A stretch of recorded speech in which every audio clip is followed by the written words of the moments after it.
Утробата на зелените птици.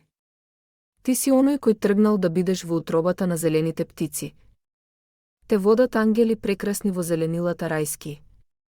Те исполнува бескрајна убавина во полна со потоци и реки небеска рамнина. Погледни накратко, застани во својот лет. Толку е прекрасен овој нов свет. Но за да се стигне и таму треба голем труд. Пази се себе си да не чиниш блуд. Пази се од лоши мисли секојдневни и мисли сомнителни. Внимавај да не чиниш паганизам и ширк. Тие се неопростлив грев кој те води во пекол, внимавај не викај после не сум ти рекол. Многу пријатели ќе изгубиш и немој да тагуваш по нив, ниту по материјалното, тагувај по оној свет и вечното.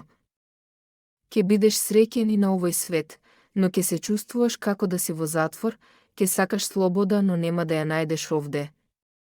Ке ја чекаш својата мила да ги спушти своите крила на милоста и да те прегрне во бесконечноста, небеската хурија која со својот прекрасен лик ке го прекрие целиот свет. Зарем веќе не тагуваш по оној свет, по небескиот свет, по небеската песна и гласот на Давуд?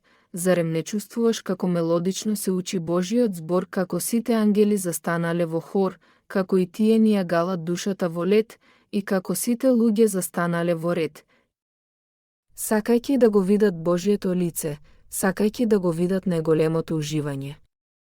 После сонот да влезат во живот и вистинското живеење, да ги напуштат страстите кои не кочат, кои не водат во погрешни работи и грешење.